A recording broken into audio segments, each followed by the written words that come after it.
Tükenmişlikten dolayı insan odaklanamıyor. Uykuları bölünebiliyor, uyuyamıyor. Herhangi bir işe bir anlamda konsantrasyon gerçekleşmiyor. İş performansı düşmeye başlıyor.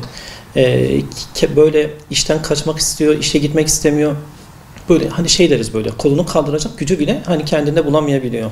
Diğer taraftan içine kapanıyor, kimseyle pek konuşmak ya da görüşmek isteğinin bir anlamda bitişi olabiliyor. Diğer taraftan iştahta bir düşüş meydana gelebiliyor. Mutsuz, üzgün, sürekli çoğu zaman dalgın, böyle ayakları işe giderken geri geri gelme durumu gerçekleşebiliyor.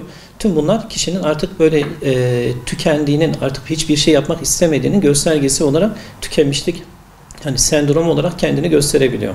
Şimdi yoğun iş temposunun olması, artık insanların 15-16 saat bazen çalışıyor olması ve bazen çalıştıklarının hani karşılığını alamayışları, dinlenemeyişleri, diğer taraftan yeterince uykularını alamadıklarından kaynaklı, yeterince beslenemediklerinden ötürü sosyal desteklerin azlığı ya da diğer taraftan hobilerini gerçekleştirecek vakti bulamamaları insanların artık tükenmesine yol açıyor. Diğer taraftan insanların birçoğu sevdiği işi yapmıyor. Sevdiği işi yapamadıkları için çalıştıklarında çok daha güç, böyle hani zoraki, böyle kendilerini itekle çalışmak zorunda kalabiliyorlar. Ama hani bir insanın kendini böyle yaptığı işte adaması, sevmesi, hani yaptığı işe daha böyle az zorlukla yapmasını sağlayabilir.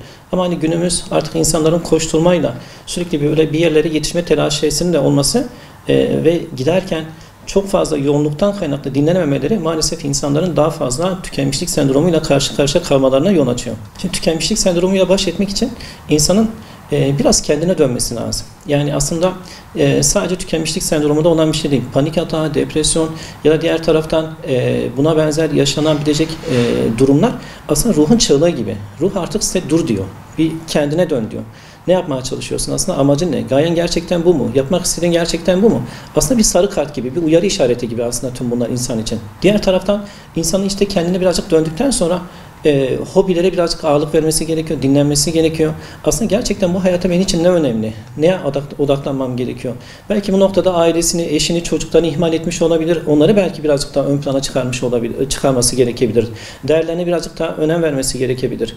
Bunun dışında hani sadece koşmak, böyle hızlanmaktan ziyade durup aslında bir anlamda düşünmesi, inzivaya çekilmesi, belki de tevekkül etmesi aslında bu anlamda tükenmişlik sendromunu gerçekleşmesi anlamında kişiye iyi gelebilecek durumlar olarak kendini gösterir. Yani tükenmişlik sendromunu yaşamaması için kişinin bunlara dikkat etmesi gerekiyor. Bunun dışında beslenmesine dikkat etmesi gerekiyor. Egzersiz yapması gerekiyor. Uykusuna dikkat etmesi gerekiyor. Bol bir meyve sebze tüketmesi gerekiyor. Belki sıla-i rahim yapması gerekiyor. Akraba ziyareti yapması gerekiyor. Misafir ağırlaması gerekiyor. Sohbet etmesi, iletişim kurması, anlaşıldığını belki de hissetmesi gerekiyor.